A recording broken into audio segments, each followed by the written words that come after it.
I heard the signal at 0347 hours, ship time, while I was drinking cold coffee and arguing with my navigation AI about the fastest route to the Crestfall depot. The beacon cut through every channel at once, a sound like the universe itself clearing its throat.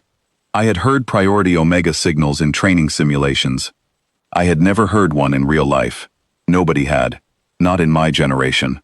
The format was older than most governments, a universal distress code that every spacefaring civilization had agreed to recognize before half of them had even met each other. I set down my coffee. The message was simple, because desperation always is.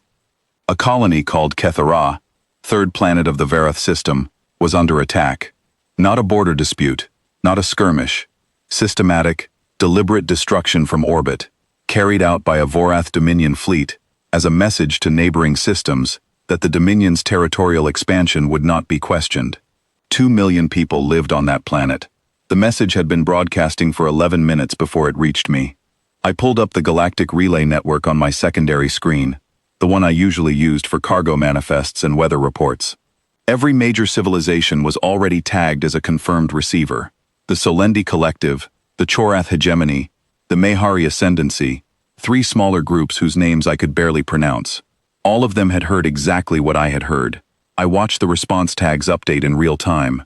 The Solendi Collective, the oldest and most advanced civilization in the known galaxy, opened an emergency ethics tribunal to discuss the parameters of intervention. Their estimated decision window was 6 weeks. I read that twice to make sure I had not made a mistake. I had not made a mistake. The Chorath Hegemony, who had the 3rd largest military fleet in explored space, issued a formal statement within minutes. They recognized the Vorath Dominion as a sovereign power. They noted that the Kethra colony had no mutual defense treaty with any Chorath territory. They declined to act and wished all parties a peaceful resolution. The Mehari Ascendancy, ancient and wise and deeply respected across the galaxy, published a statement of profound sorrow. They offered to host peace negotiations once the situation had stabilized. The situation they were referring to was an active bombardment of a civilian population. They wanted to talk about peace after it was finished. The trading guilds ran the numbers and decided the profit margin on intervention was negative. 2 smaller civilizations did not respond at all. I sat in my command chair on the ISV Relentless, a patrol vessel with a crew of 31, light armor, moderate weapons, and a coffee machine that only worked on Tuesdays, and I listened to the Kethra distress signal loop for the 4th time. Their transmission quality was degrading. I could hear voices beneath the automated beacon, real voices. At one point, I was almost certain I heard a child. My translation system was not perfect with Kethra dialect, but it was good enough. I ran the live feed through it and let it work in my earpiece while I stared at the relay screen. They were not asking for a military intervention. They were not asking for political solidarity. They were asking one question, over and over, broadcast to the entire known galaxy on the oldest emergency frequency in existence. Is anyone coming? That was it. That was the whole question. 4 words, looping through the stars, reaching every receiver of every advanced civilization in the region, and the answer coming back from all of them in different languages and different formats was the same. No. I want to be honest about what I felt in that moment, because I think it matters. I did not feel brave. I did not feel heroic. I did not have a noble thought about justice or the duty of the strong to protect the weak. What I felt was something much simpler and much less pretty than that. I was furious. Not the sharp, hot anger that passes in a few minutes. The deep kind. The kind that settles into your chest like a stone and makes everything very calm and very clear. I was furious at the Vorath ships burning a colony that had done nothing wrong. I was furious at 6-week ethics tribunals and statements of profound sorrow and negative profit margins. I was furious at the silence of a galaxy full of powerful civilizations that had looked at those 4 words and decided that someone else should answer them. I opened the ship-wide comm without thinking too hard about it, because thinking too hard about it was how you talked yourself out of the right thing. All hands. This is Commander Driss. We are changing course. Battle stations in 20 minutes. I will explain on the way. Then I opened the broadband channel, the one that carried across every relay in range, the one that every ship within several light hours could receive. This is Commander Yael Driss, of the interstellar vessel Relentless. I am en route to Kethra. Humans are coming. Hold on. I closed the channel and set the jump coordinates. My first officer, a steady man named Corin, who had served with me for 4 years, appeared in the doorway of the command deck with an expression I had never seen on his face before.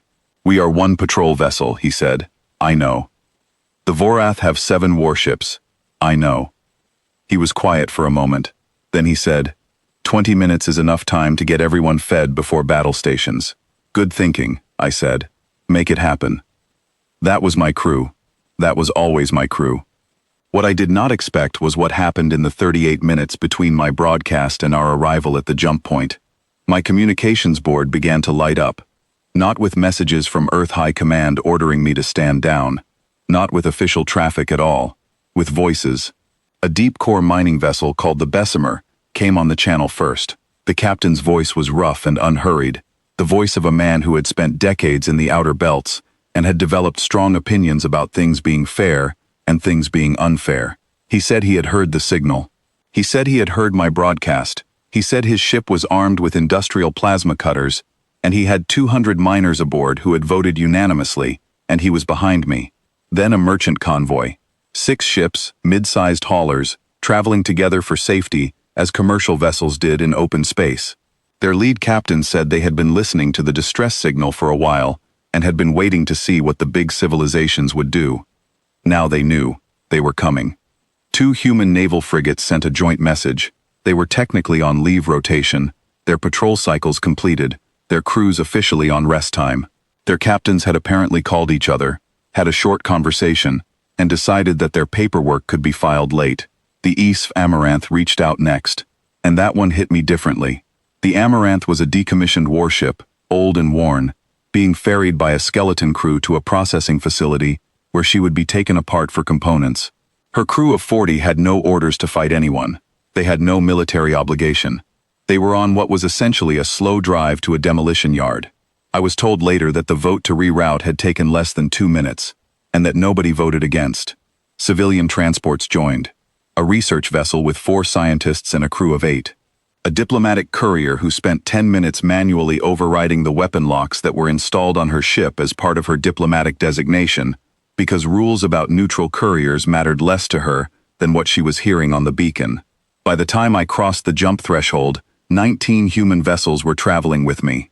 No orders, no authorization, no unified command structure beyond the simple fact that I had spoken first and they had chosen to follow. We were not a fleet in any military sense of the word. We were a collection of furious people in mismatched ships who had heard the same thing and felt the same way about it. We came out of FTL together at the edge of the Verith system, and I saw Kethra immediately. You could see the fires from orbit, not metaphorically. You could actually see them, pale orange smears against the curve of the planet's atmosphere, moving in the slow, systematic pattern of a bombardment that had been going on long enough to develop a rhythm.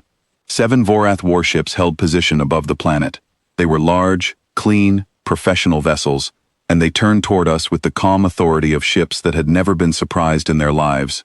The Vorath fleet commander opened a channel. He was not hostile in his tone. He was almost polite, in the way that someone is polite when they are explaining something obvious to someone they consider harmless. He informed me that I was addressing a legitimate military operation of the Vorath Dominion.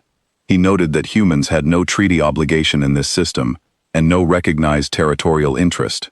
He pointed out, with something that sounded almost like generosity, that his fleet would not be held responsible for the condition of any human vessel that entered the engagement zone.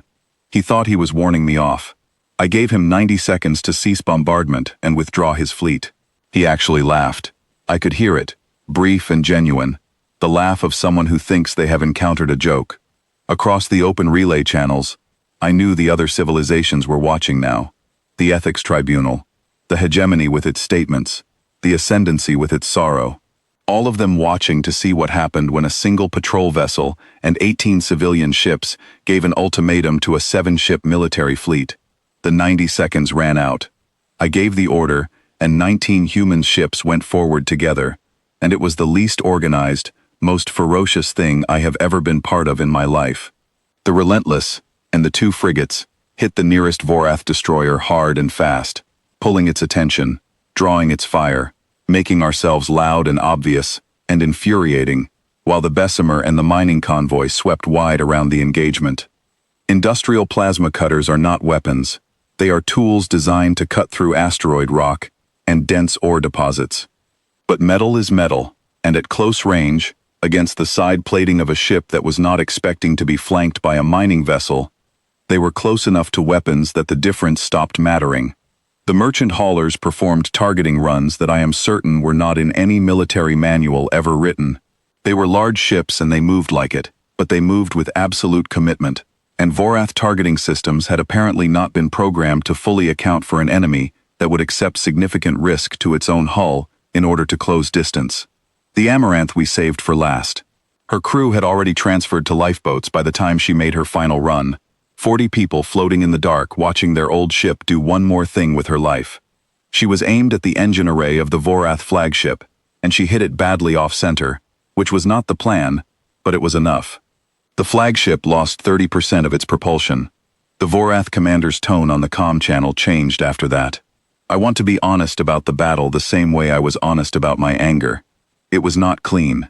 It was not glorious in the way that word gets used in stories. 3 human ships were destroyed.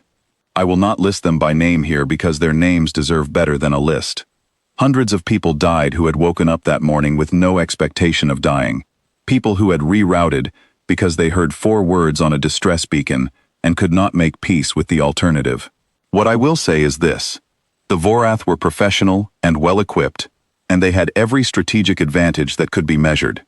What they did not have, and what I believe genuinely confused them, was an enemy that responded to damage by becoming more dangerous rather than less. 2 of their ships broke formation and jumped out when the battle was only halfway through. A third followed shortly after. The remaining 4 held position for a few minutes longer, and then the flagship gave the order and they withdrew together. The bombardment stopped. The silence after a battle is its own kind of sound.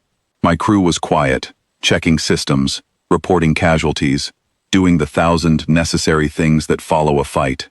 I sat in my chair and looked at the planet and thought about the people on it who were still alive, because 19 ships had shown up angry. The galactic relay channels were busy within the hour. The Ethics Tribunal issued a statement about unauthorized escalation. The hegemony expressed concerns about diplomatic consequences. The Ascendancy called for a summit. Earth High Command finally reached me, and my Captain General used the words reckless, unauthorized, and incident in the same sentence several times. I told her she was right on all counts. She was quiet for a long time. Then she asked how many had survived on the planet. I told her approximately 1.4 million. She was quiet again, a different kind of quiet. And then she told me to file my report and close the channel. On the surface, the Kethra were beginning to understand what had happened. Their translation systems worked better than mine in the opposite direction, and a representative reached me before the end of the day. An elder, from what I could understand. She asked me through the static and the translation lag why we had come when no one else did. I was tired. I had been awake for over 30 hours, and I had lost people I knew, and the coffee machine was still broken, and I did not have the energy to say anything that was not simply true. I told her we had heard them asking if anyone was coming, and we could not let that question die without an answer. She was quiet in the same way my Captain General had been quiet. Then she said something in her own language that the translator rendered imperfectly but did its best with. It came out as, "You were the ones who came. I have been called many things in my career. That one I kept.